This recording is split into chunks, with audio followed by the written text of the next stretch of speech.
오늘 하나님 말씀은 요한복음 2장 12절에서 22절입니다.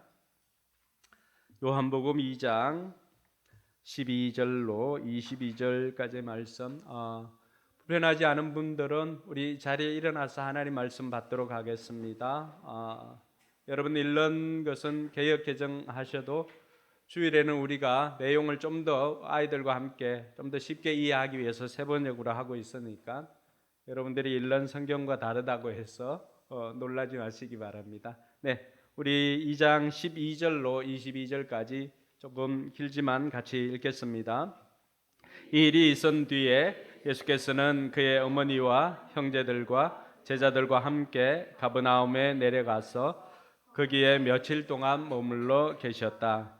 유대 사람의 유월절이 가까워져서 예수께서 예루살렘으로 올라가셨다. 그는 성전들에서 소와 양과 비둘기를 파는 사람들과 돈 바꾸어 주는 사람들이 앉아 있는 것을 보시고 노건으로 채찍을 만들어 양과 소와 함께 그들을 모두 성전에서 내쫓으시고 돈 바꾸어 주는 사람들의 돈을 쏟아버리시고 상을 둘러보셨다. 비둘기 파는 사람들에게는 이것을 걷어치워라. 내 아버지의 집을 장사하는 집으로 만들지 말아라 하고 말씀하셨다. 제자들은 주님의 집을 생각하는 열정이 나를 삼킬 것이다 하고 기록한 성경 말씀을 기억하였다. 유대 사람들이 예수께 물었다. 당신이 이런 일을 하다니 무슨 표징을 우리에게 보여주겠소? 예수께서 그들에게 말씀하셨다. 이 성전을 허물어라. 그러면 내가 사흘 만에 다시 세우겠다. 그러자 유대 사람들이 말하였다.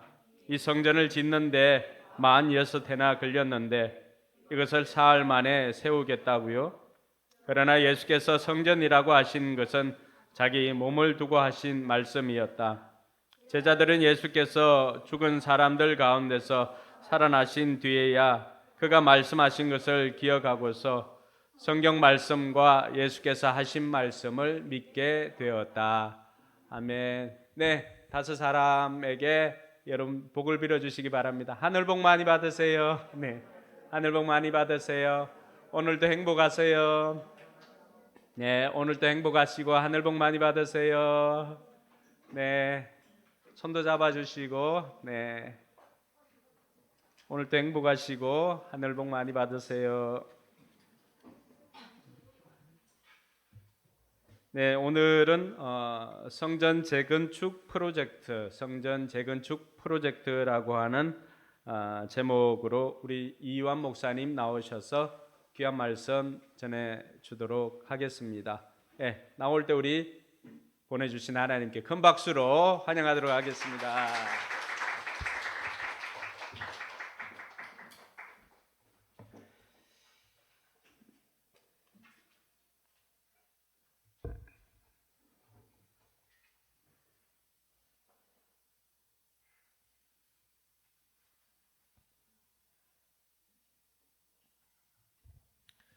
네. 아까 그 찬송가 부르실 때 어떠셨어요? 네. 저는 뒤에 부르다가 주님 만날 뻔했거든요. 네. 저의 잘못입니다. 왜냐하면 중간에 찬송가 바꿨거든요, 제가. 근데 주보에 뭐가 안 실어서 그래서 우리 하은이도 급하게 이제 찬송가 책 찾으러 간 거고, 우리 자막도 조금 늦게 나온 것 같아요. 네. 심심한 사과의 말씀을 드립니다. 어쨌든 이렇게 우리가 기본적인 것들, 이 사소한 것이라도 이렇게 소홀하게 되면 이렇게 또 좀 웃긴 해프닝, 대참사라야 할까요? 네, 이런 것들이 일어날 수 있죠. 어쨌든 뭐 공부든 간에 또 건강이든 간에 또 사람 관계든 간에 또 자녀 양육을 하든 또 건물을 짓든 중요한 게 있다면 그것은 바로 기초라고 할 수 있습니다. 이 기초가 부족할 때 생기는 현상들이 있죠. 우리 학생들이 기초가 부족하다. 그러면 시험에서 어느 정도 성적이 안 나와요. 뭐 70점대, 80점대, 90점대 이런 성적들이 나오는데 그 등급별로 그 친구들의 기초의 수준에 따라서 그 등급이 달라지게 됩니다. 그리고 우리 몸은 어떤가요? 우리 몸도 평소에 건강한 식습관, 또 운동, 또 충분한 수면 이런 것들을 제대로 하지 않는다면 지금은 그런 것들이 눈에 띄게 나타나지 않지만 갑자기 한 번에 그 병들이 우리에게 찾아오게 됩니다. 저는 지금까지 이렇게 사람들이 살이 쪄서 병이 걸린 줄 알았거든요. 근데 제가 최근에 어떤 그 가정의학과 교수님의 이야기를 들었었는데 반대더라고요, 반대. 몸이 안 좋아서 살이 찌는 거라더라고요. 그러니까 우리가 어떤 눈에 띄는 현상이 나타나는 것은 이미 그 이전에 뭔가 잘못되고 있다는 것을 이야기하고 있는 것입니다. 그러니까 그걸 통해서 단순히 막 다이어트도 그렇게 얘기하더라고요. 그냥 키로수 빼는 게 중요한 게 아니고 칼로리 줄이는 게 중요한 게 아니라 내 몸에 맞는 건강 체중을 지켜야 된다. 그러기 위해서 해야 될 게 여러분 잘 아시듯이 탄수화물 줄이고 단백질 올리고 그 다음에 꾸준하게 운동하고 그리고 중간중간 계속 앉아있는 사람들은 일어나가지고 움직이면서 계속해서 활동을 하는 거예요. 그래서 점점 이상이 생긴 이 체중들을 줄여나가면서 우리의 건강을 찾으라고 그렇게 이야기를 들었습니다. 우리의 관계는 어떨까요? 관계 기초가 뭘까요? 공감과 소통이죠. 근데 이게 안 되면 결국은 우리 주변의 사람들이 다 떠나가게 됩니다. 자녀 양육은 어떤가요? 요즘 초등학교 1학년 선생님들이 정말 힘들대요. 이유가 뭐냐니까 애들이 학교의 학습을 위해서 기본적으로 갖춰야 될 기본적인 습관들이 하나도 잡히지 않은 상태에서 온 친구들이 너무 많다는 거예요. 그러니까 1학년 때 보통 그 교육 커리큘럼이나 또 아이들을 키울 때 이렇게 하는 그런 프로그램들을 해야 되는데 이거를 할 수 없을 만큼 습관이 잡히지 않다 보니까 이거 챙긴다고 너무 힘들다는 거죠. 그리고 컴플레인 전화 들어오면 맨날 하는 말, 우리 아이 마음 읽어주셨어요. 네, 그 과도한 마음 읽기 이것 때문에 선생님 너무 스트레스 받는다는 거예요. 근데 그거에 대해서 또 어떤 심리학자가 얘기하기를 양육, 훈육과 심리학은 다르다는 거죠. 근데 문제는 부모들도 그렇고 많은 사람들이 이 심리학의 영역, 그러니까 내담자를 대하는 태도를 가지고 양육하는데 접목하다 보니까 이런 오류들이 발생하는 겁니다. 애들은 마음 읽어주는 게 다가 아니라는 거예요. 해야 할 게 있으면 싫어도 해야 되고 왜냐하면 우리 오은영 선생님도 얘기하지만 결국은 양육의 목표는 자식 교육의 목표는 독립이에요. 독립. 얘네들이 부모의 도움 없이도 알아서 이 세상을 잘 살아갈 수 있도록 도와주는 게 부모의 역할인데 하나부터 열까지 다 해주고 하나부터 열까지 다 공감해 주니까 거절 한번 당하면 다시 못 일어서는 거죠. 근데 이런 부분들도 이런 기초들 이 잘 안 되기 때문에 일어나는 현상이라는 것입니다. 그래서 보통은 10살 이전에 이런 기본적인 습관을 잡아놔야지 우리 친구들이 나중에 중학교, 고등학교, 대학교, 사회생활 하면서도 이 사회생활이나 여러 가지 기본적인 것들을 잘 지키면서 할 수 있다 하더라고요. 10살 넘어가면 그때는 이미 늦었다는 것입니다. 또 끝으로 건물은 어떨까요? 건물. 우리 김현 집사님 집에서 이렇게 오감일기 이렇게 쓴 거 읽어봤는데 집에 처음에는 천장에 물이 새고 또 어제 윤아한테 물어봤어요. 이번에는 어디냐? 저기 누나네 방 화장실이래. 이번에는 물 새는 게. 그런 것들이 생기는 이유가 뭘까요? 처음 지을 때 제대로 짓지 않아서입니다. 기초공사를 잘 하지 않고 또 사소한 것들 제대로 공사를 마감해야 될 부분들을 잘 하지 않으니까 나중에 와서는 거기 사는 사람들이 짓는 사람 따로 또 사는 사람 따로 해서 사는 사람들이 그런 고통을 받고 피해를 입게 된다는 것이죠. 심지어는 이런 부분들이 더 안 될 때는 우리 예전 어른들은 기억하실 거예요. 상품백화점. 저도 초등학교 때 그거 봤거든요. 실제로 뉴스를. 그리고 성수대교 붕괴 사건처럼 그렇게 큰 비극, 인명피해를 낳게 된다는 것입니다. 그래서 이처럼 기초가 무너지면 무엇이든 재기능을 하지 못해요. 그리고 그 기초가 무너지게 되면 결국 마지막으로 할 수 있는 방법이 뭘까요? 새로 시작하는 거예요. 모든 것들을 다 무너뜨리고 새롭게 기초부터 다시 쌓아가는 거예요. 우리 친구들 게임하지만 게임하다가 잘 안 되면 어떻게 해요? 남자애들 계정 새로 팝니다. 네.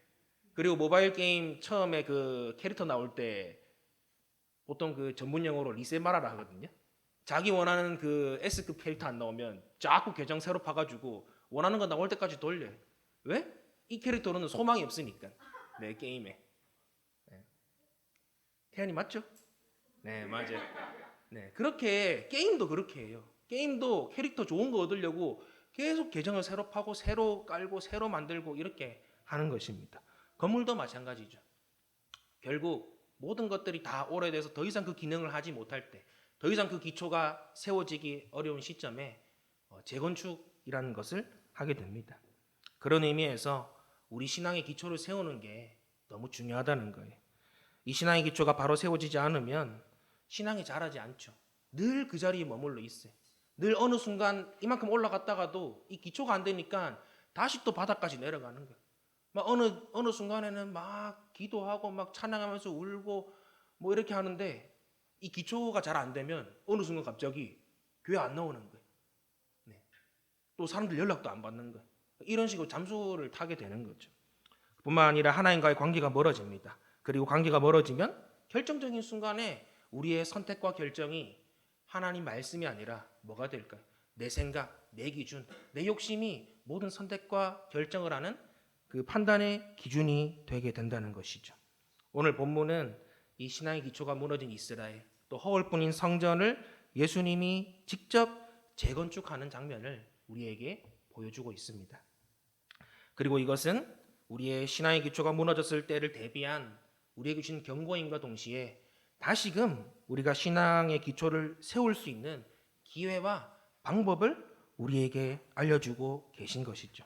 그래서 오늘은 우리의 신앙의 기초를 다시금 세우자라는 그런 의미에서 제목을 성전 재건축 프로젝트라는 이름으로 이렇게 짓게 되었습니다. 이제 본문으로 들어가서 본문에 보니까 예수님께서 가나 혼인잔치의 그 기적을 이루신 다음에 잠깐 가버나움에 계셨어요. 거기에 거처가 있었나 봐요.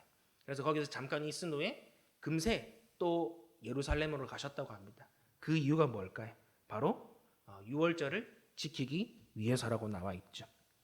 유월절은 이스라엘 3대 절기 중에 하나입니다. 유월절, 칠칠절, 초막절. 이 세 가지가 어떻게 보면 이 유대인들이 지키는 명절 중에 제일 큰 거예요. 우리로 따지면 설날, 추석과 같은.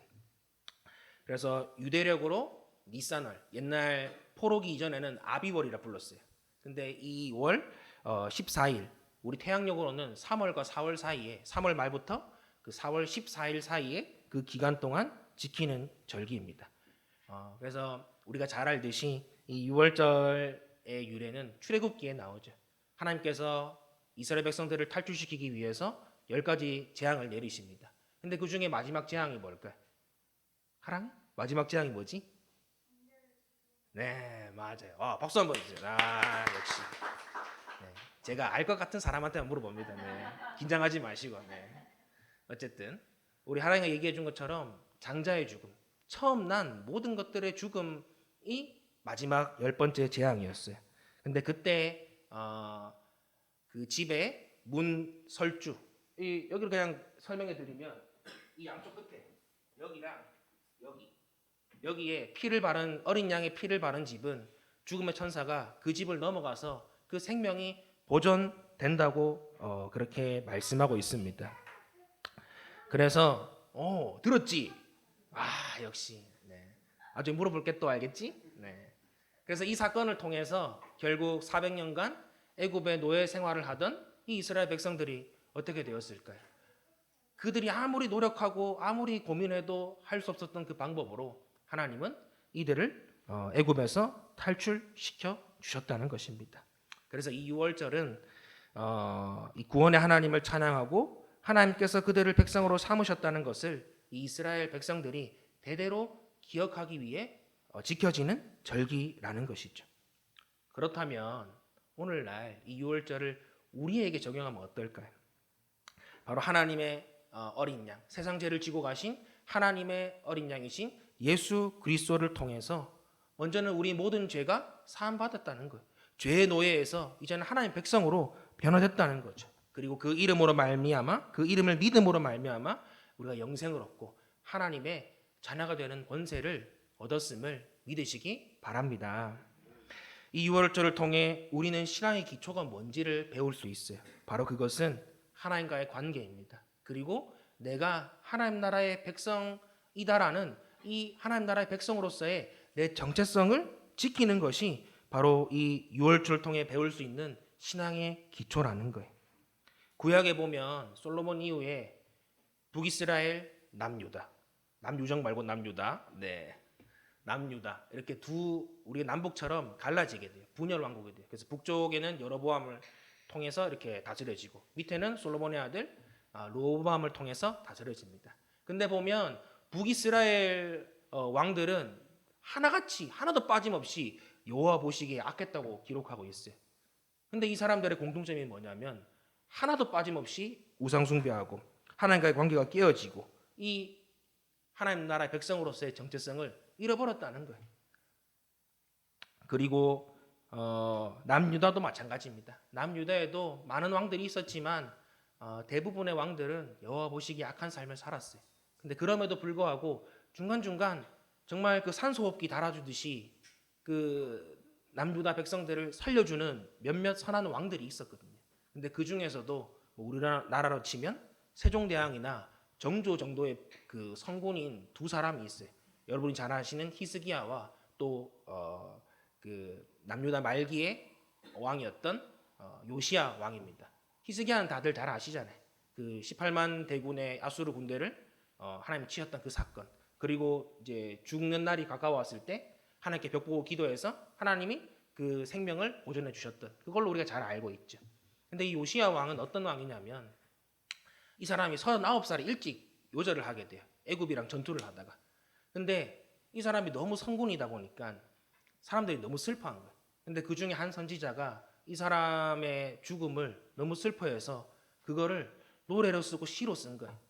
그래서 그 성경이 구약 성경이 있거든요. 그게 뭐냐면 여러분이 잘 아는 예레미야 애가입니다. 그러니까 성경에 이 사람의 죽음을 슬퍼하는 애가를 지을 만큼 어떻게 보면 그만큼 이 요시야 왕은 남유다에 있어서 마지막 남은 한 줄기 희망이고 등불 같은 사람이었다는 것입니다. 그런데 이 두 왕의 공통점이 있어요. 두 왕의 공통점. 그게 뭘까요? 제가 유월절 얘기를 했죠. 바로 이 두 왕이 딱 두 명만이 유월절을 지켰다는 것입니다. 역대하 30장 1절 말씀에 이렇게 기록되어 있습니다. 히스기야는 온 이스라엘과 유다에 전가를 보내고 에브라임과 므낫세에는 각각 특별히 편지를 보내서 예루살렘에 있는 주님의 성전에서 이스라엘의 하나님이신 주님을 기리며 유월절을 지키도록 오라고 초청하였다. 그리고 역대하 35장 18절 19절 요건 한번 다 같이 읽어볼까요? 시작. 예언자 사무엘 이후로 이스라엘 안에서 이처럼 유월절을 지킨 예가 없었고 이스라엘의 역대 왕들 가운데서도 요시야가 제사장들과 레위 사람들과 그때에 거기 모인 온 유다와 이스라엘 사람들과 예루살렘 주민들과 함께 지킨 그런 유월절은 일찍이 지켜본 왕이 없었다. 유월절을 이렇게 지킨 것은 요시야가 나라를 다스린 지 18째 해가 되던 때의 일이다. 아멘. 여러분들 이 두 사람이 유월절을 지켰을 때 나이가 얼마인지 아세요? 히스기야는 25살 왕이 된 지 그 첫 해, 그리고 요시야는 왕이 된 지 18살 18해 26살. 이 사람이 8살 때 왕이 됐거든요. 25, 26 우리 그 나이 때 혹시 해당하는 분들 계시나요? 네, 저기 재욱이. 네. 지금 중간고사 준비한다고 뭐 밤새고 완전 좀 이렇게 약간 해롱해롱합니다. 네. 저 20대 중반 저 나이 때 사람 마음이 어떨까요? 혈기왕성하죠. 내가 하고 싶은 거 하고 싶은 그런 나이대가 이 25, 26이라는 거예요. 근데 이들은 자기 거 즐기고 싶고 또 왕이잖아요. 왕이면 하고 싶은 거 다 할 수 있잖아요. 우리는 돈 없어서 못하고 뭐 없어서 못하는데 이 사람들은 하고 싶은 거면 자기 마음대로 다 할 수 있다는 거예요. 근데 그럼에도 불구하고 이들이 다른 무엇보다 뭘 중요하게 여겼다는 거죠. 바로 하나님과의 관계, 하나님 나라의 정체성을 바로 세우는데 이들이 앞장섰다는 거예요. 그리고 왕이면 할 일이 얼마나 많아요. 나라의 모든 것들을 책임지고 결정하는 자리가 왕입니다.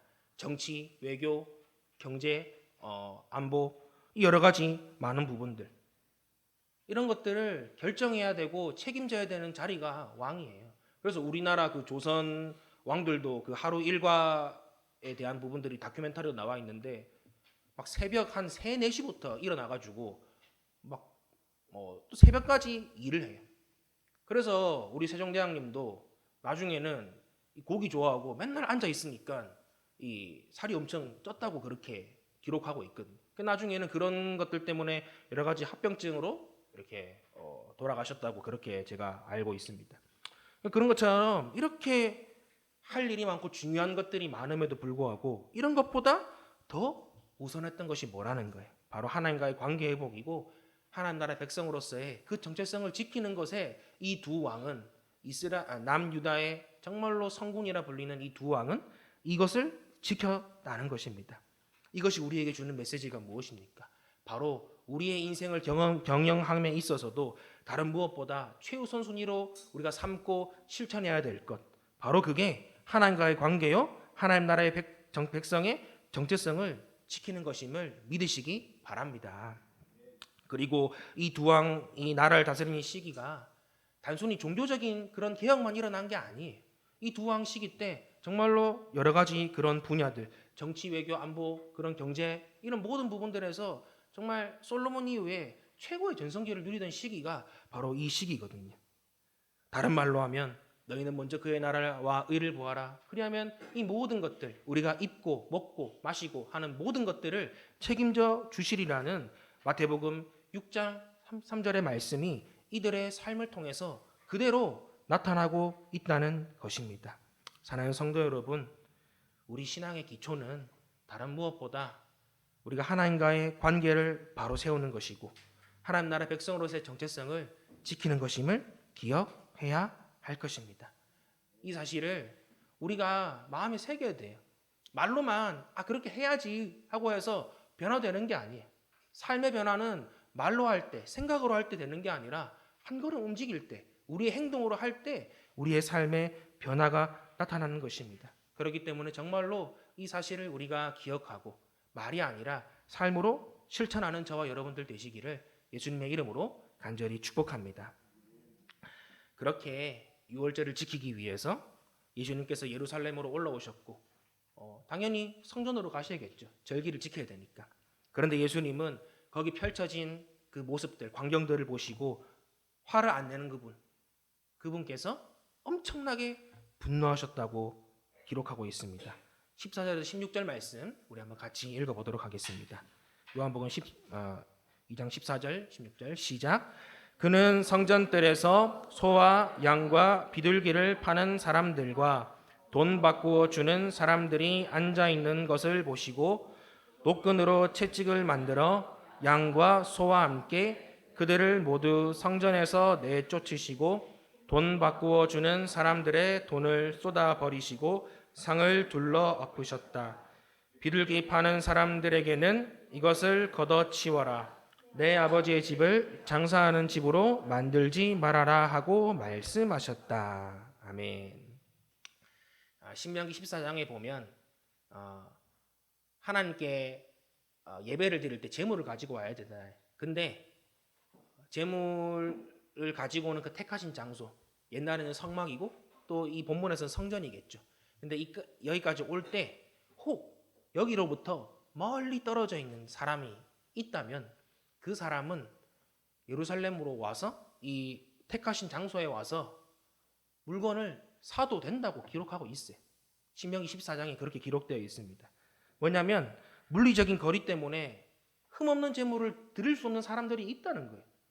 지금처럼 차가 있습니까? 배가 있습니까? 비행기가 있습니까? 다 걸어와야 돼. 짐승들 끌고 와야 돼. 근데 그 먼 길을 걸어와야 되는데 얘네들이 정말로 하나 흠없는 재물로 올 가능성은 제로라는 거죠. 그 먼 거리에서. 그렇기 때문에 그런 사람들을 배려하라는 차원에서 성경은 그런 것들을 하라고 법을 만들어 둔 것입니다. 지금 그러니까 재물을 팔고 있는 사람들, 그리고 돈을 환전해 주는 사람들, 이 돈을 환전해 주는 거는 재물도 사지만 또 성전세를 내야 되거든요. 근데 이제 디아스포라 유대인들이 각 장소에서 오다 보니까 화폐 단위가 다른 거예요. 그거를 이제 바꿔주는 일을 하기 위해서 이 사람들이 있는데, 그것이 성경에서 말한 합법적인 행위라는 거예요. 우리는 그 자체가 나쁜 거라고 생각하고 있었잖아요, 그때까지. 근데 이게 합법적인 행위라는 거예요. 그리고 당시 성전은 종교적인 장소임과 동시에 이 이스라엘 사람들의 삶의 현장이었어요. 모든 생활이 이 성전을 중심으로 다 돌아갔어요. 우리 뭐 이슬람으로 따지면 이 사람들 매 시간마다 그 메카인가 거기를 보면서 그 기도하는 시간이 있고, 또 저는 이제 축구를 좋아하다 보니까 그 선수들 중에 이슬람 있는 사람들은 막 라마단 기간이라고 그때 막 채소밖에 못 먹어가지고 막 경기를 떨어지면 저거 한다고 풀만 먹는다고 그래서 경기 못 한다 막 이렇게 농담으로 이야기도 하거든요. 그렇게 모든 것들이 성전을 중심으로 움직였다는 것입니다. 그러니까 이들의 모습, 지금 재물을 팔고 그 동물들을 팔고 또 환전하는 그 행위가 나쁜 게 아니라 지극히 합법적인 행위라는 거예요. 성경에서 말하는 자연스러운 모습이라는 거예요. 그런데 우리 예수님의 말씀이시잖아요. 말씀이 육신되어 오신 분이잖아요. 말씀을 그 자체이신 분이시잖아요. 근데 예수님이 왜 성경에 기록되어 있는 이런 내용들을 부정하고 이 사람들의 삶의 현장을 뒤엎으실 정도로 분노하고 있다는 것일까요? 이게 되게 모순되잖아요. 성경에서 하라고 분명히 기록되어 있는데 이거를 하는데 뭐라고 했다. 분노했다. 이런 모순이 있잖아요. 근데 그 단서가 있습니다. 14절 가장 처음에 나온 단어 한번 띄워주실래요? 14절, 2장 14절. 네, 제일 첫 번째 저 쉼표까지 읽어볼게요. 시작. 그는 성전뜰에서, 네, 성전뜰에서가 바로 그 단서라는 것입니다. 여기서 말하는 성전뜰은 이방인의 뜰이에요. 이렇게 큰 성전이 있으면 성전 그 외쪽을 감싸는 큰 광장이 있고 성벽이 있는데 그쪽이 바로 이방인의 뜰입니다. 그리고 이제 그 안에 또 성전을 들어가면 그 앞에는 뭐 여자의 문 해가지고 여성들만 갈 수 있는 곳, 또 그 앞에는 이제 남자들만 갈 수 있는 장소에서 이 구별되거든요. 그러니까 이방인의 뜰까지는 어떤 장소냐면 예배하는 장소란 거예요. 예배하는 장소. 이곳은 사도행전을 살펴본 로마 백부장과 같이 하나님을 경외하는 이방인들 많죠. 그런 사람들이 우리 신약에도 그런 사람들이 많고 구약에도 가끔가다 그런 사람들이 있습니다. 그런 사람들이 와서 성전 안까지는 이방인은 못 들어와도 그곳에서 예배를 할 수 있도록 만든 장소가 바로 여기서 말하는 성전뜰, 이방인의 뜰이라는 거예요. 문제는 예배하는 이곳에, 예배를 해야 되는 이 장소에 제물을 팔고 환전을 하니까 분위기가 어떻게 된다는 거예요. 막 기도하려고 하는데 옆에서 막 꽥꽥꽥 꿀꿀꿀 막 난리 나는 거예요. 동물 소리가. 이런 소리도 음모 이런 소리 나고. 그러니까 정신이 없고 또 동물들의 냄새, 또 사람들 막 돈 바꾸고 뭐 한다고 막 시끄러운 그런 소리들. 제가 이렇게 전에 있던 모교회 대구에는 5일장 있어요. 5일장. 네. 우리 여기 몇 명은 알고 있는데 5일장 서면 난리예요. 교회 앞에 쭉 그 우리 상인들이 이렇게 거기 자리를 다 잡아가지고 막 물건을 사고 팔고 하면 진짜 교회 앞에 딱 있거든요. 그 장 길이. 그러면 엄청 시끄러워요. 이게 장날이 예를 들면 뭐 주일이나 혹은 뭐 수요 예배나 금요철야나 금요철야 때는 그래도 뭐 저녁에 괜찮겠다. 어쨌든 이런 거랑 겹치면 막 들어올 때 엄청 복잡합니다. 예, 그래서 이제 뒷문으로 막 들어오고 주차장 쪽으로 들어오고 막 이런 경우가 있었거든요. 어쨌든 예배하는 분위기가 되지 않고 하나님을 경외하는 이 이방인들이 예배를 드릴 수 있을까요? 없을까요? 예배를 전혀 드릴 수 없겠죠. 즉 이들이 상거래를 하는 것 자체가 문제가 아니라는 거예요. 먹고 사는 것 해도 된다는 거예요. 근데 문제는 하나님을 예배하는 성전 안에서 이 일을 벌였다는 것이 문제라는 것입니다. 거룩하고 구별되어야 될 장소, 그리고 오직 하나님 한 분만 예배해야 하는 이곳에 전통과 세상의 방식과 사람의 욕심과 욕망들이 자리 잡은 것이 문제라는 것이죠. 그래서 예수님은 이에 분노하시고 노끈으로 채찍을 만들고 동물들과 사람들을 쫓아냈어요. 그리고 환정상들의 그 돈을 뒤엎으시고 산까지 뒤엎으시면서 이곳은 내 아버지의 집은 장사한 집으로 만들지 마라. 또 다른 공간복음서에서는 내 집은 만민이 기도하는 집인데 너희는 이곳을 강도의 소굴로 만들었다 하시면서 크게 분노하고 책망하신 것입니다. 사랑하는 성도 여러분, 우리가 먹고 사는 거 해야 되죠. 잘 먹고 잘 사는 거 정말 중요해요. 잘 먹고 잘 살아야 됩니다. 우리 어른들은 나가서 생업에 전념해야 되고, 우리 학생들은 지금 중간고사 기간인데 아직도 공부 안 하고 있는 친구들이 있죠. 공부해야 돼. 그게 본분이고 해야 될 일이라는 거예요. 그리고 부모는 가정을 책임지고 자녀를 잘 양육해야 되고, 자녀는 부모님 말씀에 순종하고 그 집에서 부모님이 세워주신 집에 규칙이 있죠. 잘 지켜야 돼요. 그게 마땅히 해야 될 거라는 거예요. 심과 여가도 정말 중요합니다. 자기 개발도 중요하죠. 이 모든 것이 하나님께서 우리에게 하라고 주신 과업이라는 거예요. 다 좋아요. 그런데 문제가 뭡니까? 이것이 하나님보다 앞설 때 문제가 된다는 것입니다. 앞서 6월절의 의미가 우리가 하나님과의 우리와의 관계, 그리고 우리의 정체성에 대한 그런 것이란 걸 배웠습니다. 성전은 하나님과 소통의 장이고 만남의 장이에요. 그리고 그것의 제1기능, 성전의 제1기능은 바로 예배라는 것, 하나님을 최우선 순위로 삼는 것입니다. 그래서 고린도전서 3장 16절에 바울은 우리에게 이렇게 책망하고 있죠. 여러분은 하나님의 성전이며 하나님의 성령이 여러분 안에 거하시는 것을 알지 못합니까? 우리가 성전이래요. 성전 누가 계신 곳이죠? 하나님이 계신 곳이죠. 그러면 성전의 주인은 하나님이십니다. 그렇다면 그 하나님을 주인으로 모시고 있는 우리의 삶의 최우선 순위는 뭐가 되어야 된다는 거예요?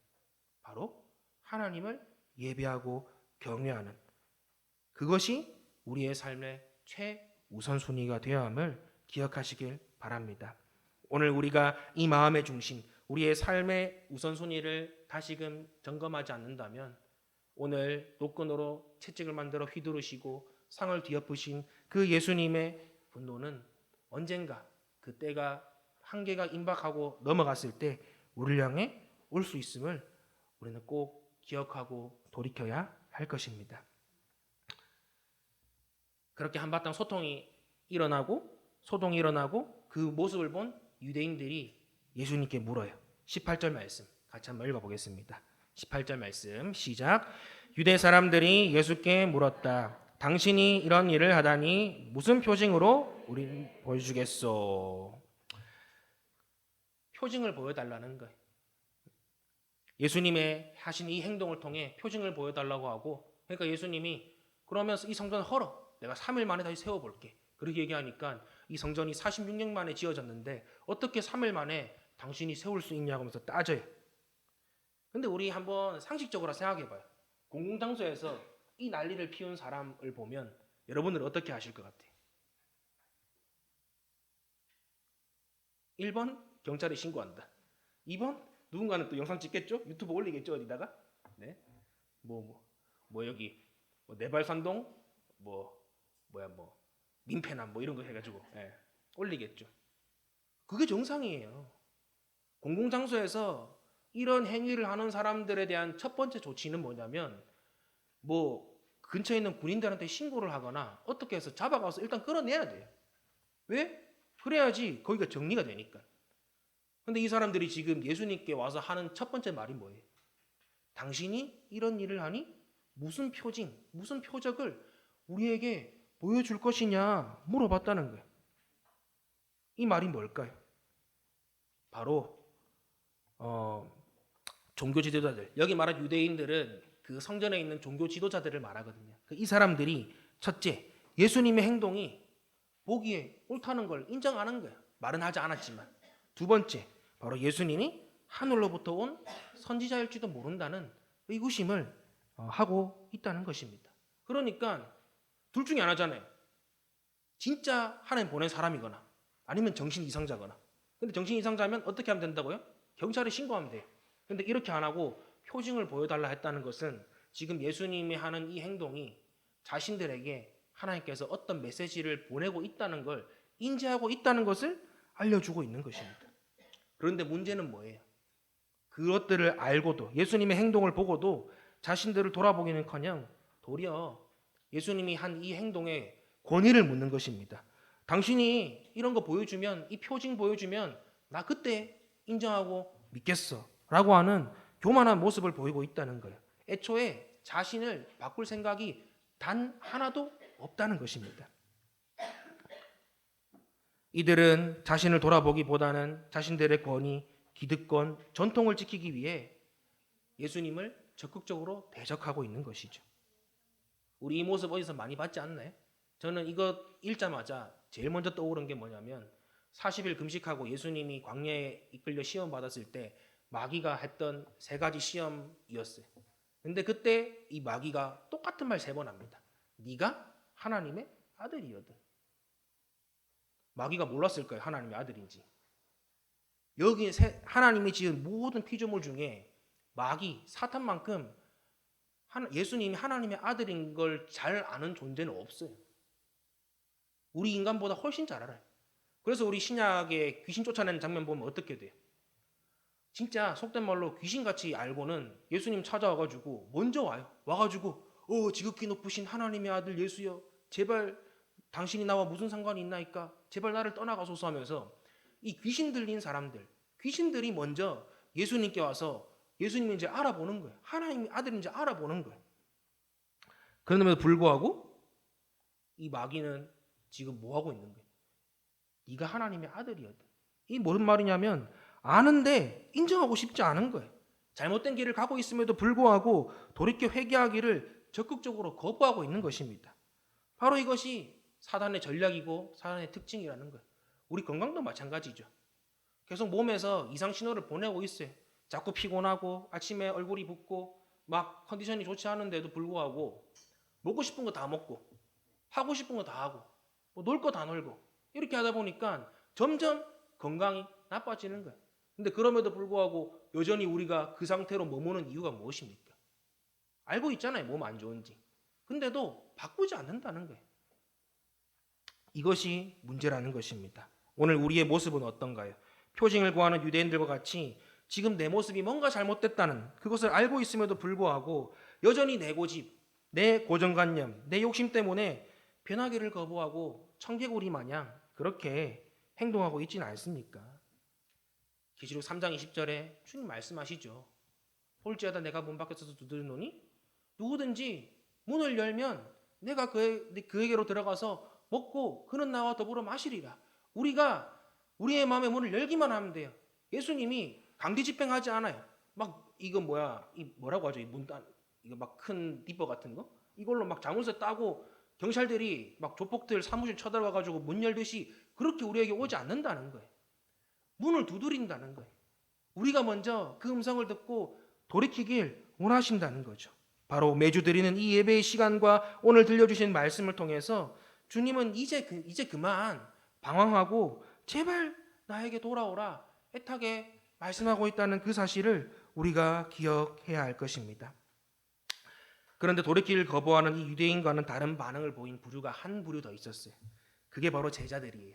22절에 이렇게 기록하고 있습니다. 제자들은 예수께서 죽은 사람들 가운데서 살아나신 뒤에야 그가 말씀하신 것을 기억하고서 성경 말씀과 예수께서 하신 말씀을 믿게 되었다. 얘네들도 똑같았어요. 처음에는 몰랐어요. 못 깨달았어요. 그 유대인들과 같이 예수님이 지금 하는 이 행동과 그 말씀이 어떤 의미인지 전혀 깨닫지 못했어요. 하지만 예수님의 부활 이후에 비로소 그 모든 말씀을 깨닫고 믿고 돌이켰다는 것. 이게 중요한 포인트라는 거예요. 오늘 제자들에게 임한 바로는 되지 않았지만 결국은 그 마음을 돌이켜 하나님께로 돌아온 이 은혜가 예배하는 우리 모두 가운데 가득 넘치게 되기를 예수님의 이름으로 간절히 축복합니다.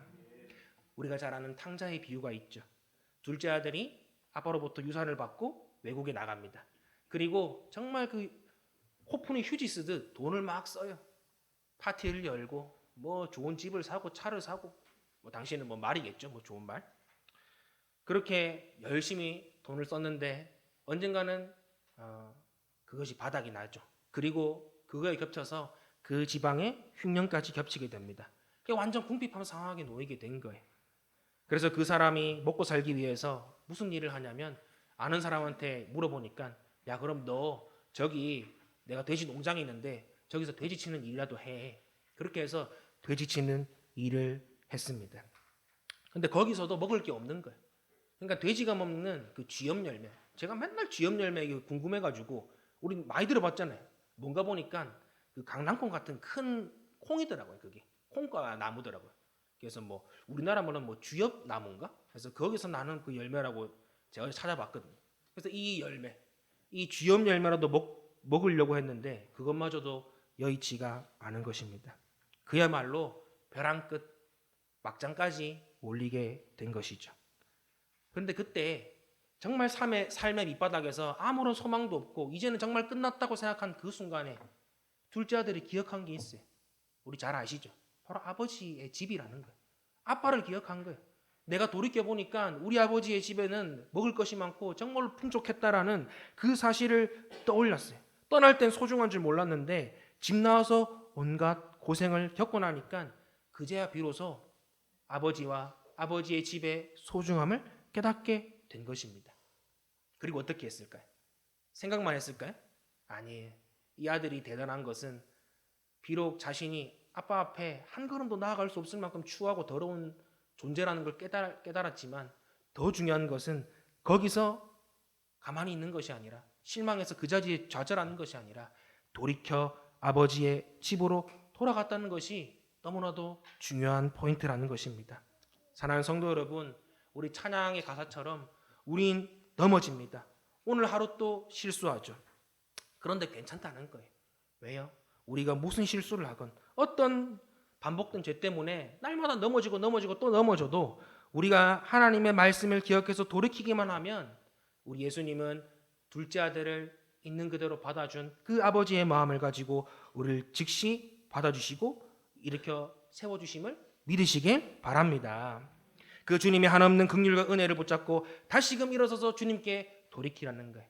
그러면 주님께서는 요한일서 1장 9절 말씀처럼 미쁘시고 의로우사 우리의 모든 죄를 사하시고 우리를 모든 불의에서 건져 주실 것입니다.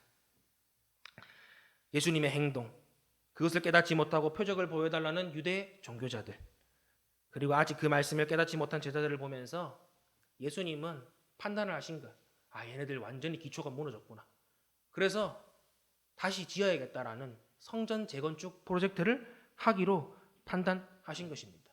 그 이경영이 막 진행시켜 하는 것처럼 진행시킨 거예요. 그 프로젝트를. 19절 말씀 같이 한번 읽어볼까요? 시작. 예수께서 그들에게 말씀하셨다. 이 성전을 허물어라. 그러면 내가 사흘 만에 다시 세우겠다. 이 말을 하니까 유대인들이 46년 만에 세운 거 어떻게 3일 만에 세우냐. 근데 예수님은 21절 말씀 가운데 성경이 이렇게 가르치고 있죠.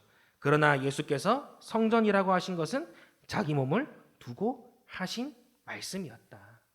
성전 재건축의 진정한 의미가 무엇인지 이 한 구절을 통해서 말씀해 주신 거예요. 이거를 조금 풀어서 이해하기 쉽게 말씀드리면 아담과 하와의 타락 이후에 수많은 선지자들 뭐 기억나는 거 노아부터 합시다. 노아, 그다음 아브라함, 이삭, 야곱, 요셉. 그리고 그 이후에 400년이 지나서 모세, 여호수아, 또 사무엘, 사사들도 있죠. 그리고 사무엘, 다윗, 솔로몬, 그리고 히스기야, 요시야 같은 중간중간 이 예수님을 예표하는 사람들이 있었어요. 이 사람들을 통해 그리고 우리 구약 선지서에 나오는 수많은 선지자들, 이사야, 예레미야, 느헤미야 같은 이런 다니엘과 같은 이런 사람들을 보내가지고 맨날 하는 말씀이 있어요. 똑같은 말씀이에요. 너희들 돌아와, 이제 제발 돌아와.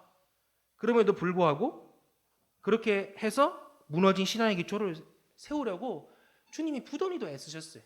한번 나라를 망하게 한 다음에 70년 뒤에 다시 세워가지고 이 사람들 정신 차리게 해보기도 하고 400년 동안 고생시켜가지고 하나님 찾도록 만들고 또 외세의 침략들을 통해서 고생시켜서 하나님을 찾게 만드는 등 여러 가지 방법들로 하나님은 이 무너진 신앙의 기초, 이 이스라엘 백성들을 다시금 세우려고 애쓰셨습니다. 잠시 좋은 사람들 때문에 회복되는 것처럼 보인 것도 있었지만 근본적인 문제, 바로 죄의 문제가 해결되지 않으니까 그 신앙의 기초도 회복될 수 없는 것이죠. 왜냐하면 근본적인 게 해결 안 되니까. 현상만 보고 현상만 없애려고 하니까 이거 없애면 또 다른 문제가 터지는 거예요. 근본적인 걸 막아야 되는데. 그래서 성전의 주인이시자 참 성전이신 주님께서 결정하신 것입니다. 먼저는 자신의 생명을 내어주심으로 죄의 값을 치르시고 하나님과 우리와의 깨어진 관계를 회복시켜 주시죠. 이게 19절 말씀에 나오는 성전을 허물어라. 그러면 내가 3일 만에 세우겠다라는 말의 의미. 그리고 더 나아가서 3일 만에 부활하셔서 이제는 눈에 보이는 성전도 또 매번 바치는 짐승도 해결할 수 없는 이 죄의 문제, 이 근본적인 삶의 문제들을 참 성전 되시고 하나님의 어린 양 되신 예수 그리스도를 통해 이제는 하나님께로 곧바로 나아갈 수 있는, 옛날에는 제사장을 통해서 나아갈 수 있잖아요. 근데 이제는 다이렉트로 갈 수 있다는 거예요. 그런 새로운 길, 하나님의 뜻대로 살 수 있는 길을 우리에게 열어주셨다는 거예요. 바로 이것이 주님께서 계획하신, 오늘 이 퍼포먼스를 통해서 우리에게 알려주시는 성전 재건축 프로젝트의 그 계획이라는 것입니다. 그래서 히브리서 10장 19절 20절에 이렇게 말씀하고 있죠. 같이 한번 읽어봅시다. 시작.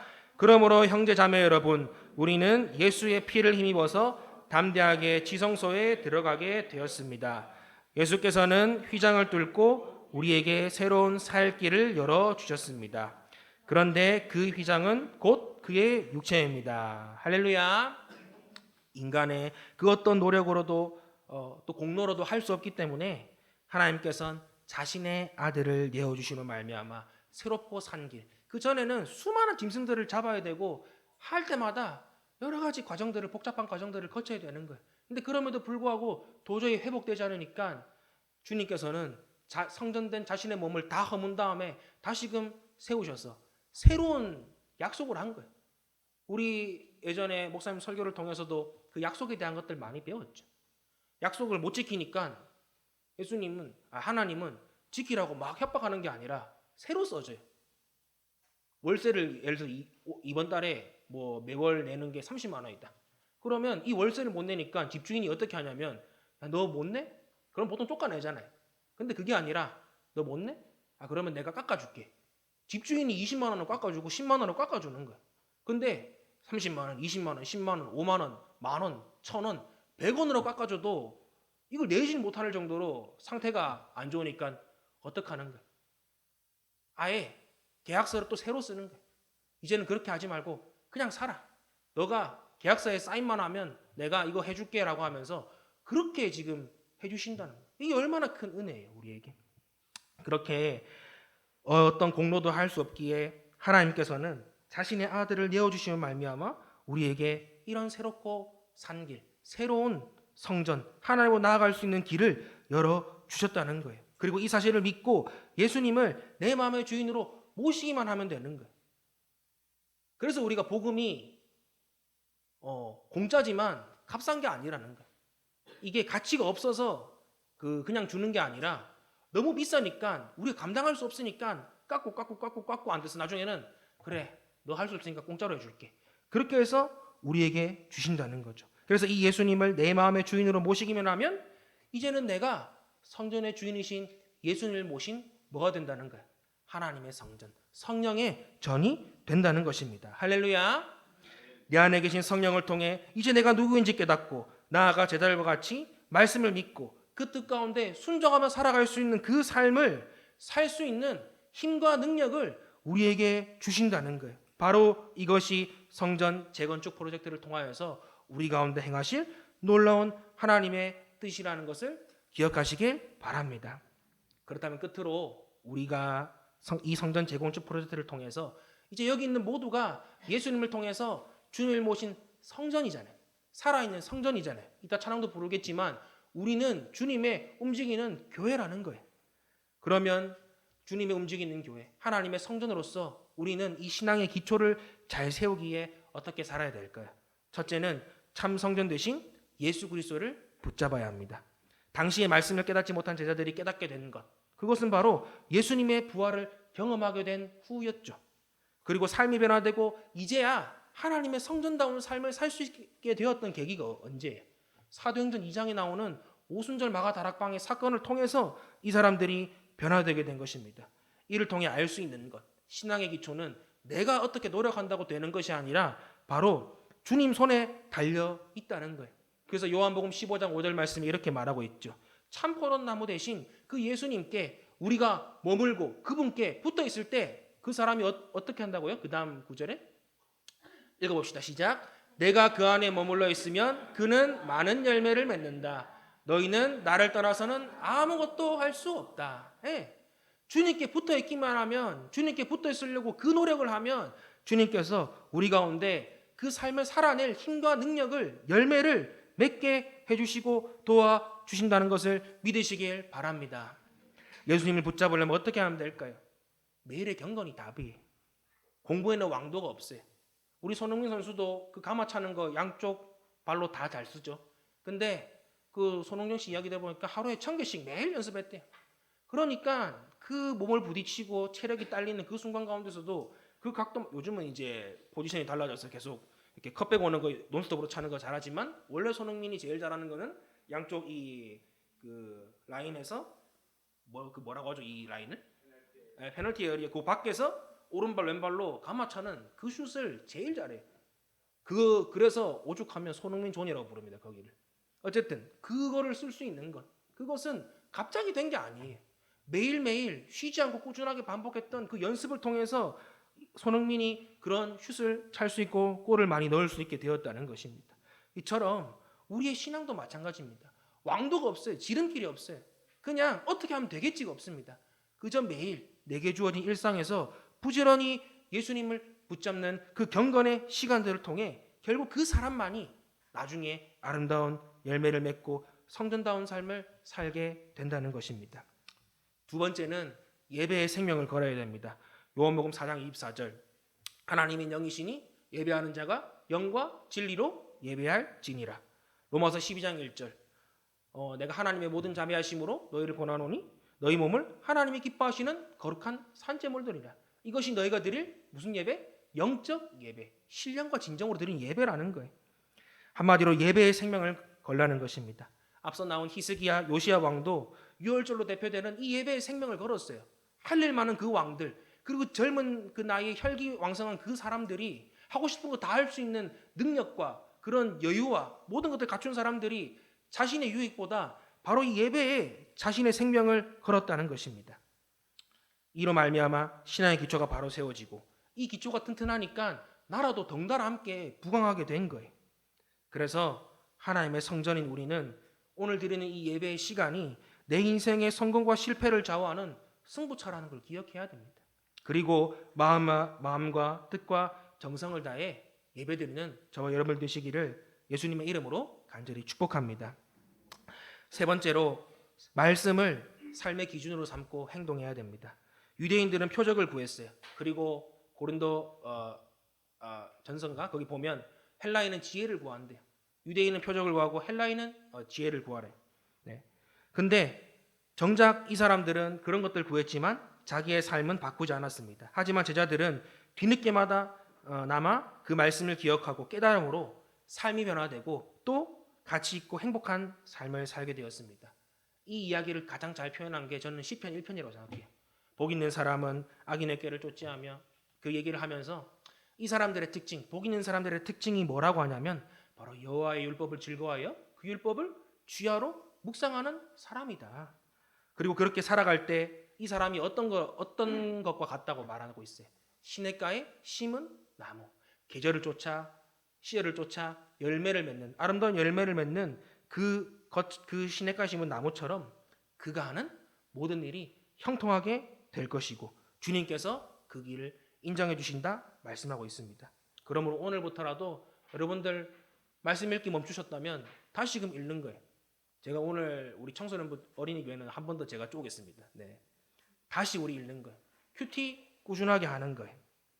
사랑하는 성도 여러분, 신앙의 기초는 아무리 강조해도 지나치지 않습니다. 우리가 오늘 들은 말씀을 기억하면서 이번 한 주 다른 무엇보다 내 신앙의 기초가 어떻게 되는지를 한번 점검하고 다시금 바로 세워서 성전답게 살아가는 우리가 되었으면 좋겠어요. 그리고 우리가 주님의 움직이는 교회로서 우리의 모습을 통해 우리 VIP들에게 하나님의 살아계심을 전파하는 그런 저와 여러분들 되셔서 우리 5월 19일에는 이런 참된 성전된 우리의 모습을 통해 우리의 VIP들이 모두 주님께 나아오고 복음 듣고 구원받는 놀라운 역사가 일어나기를 예수님의 이름으로 간절히 축복합니다. 아멘. 함께 기도하겠습니다.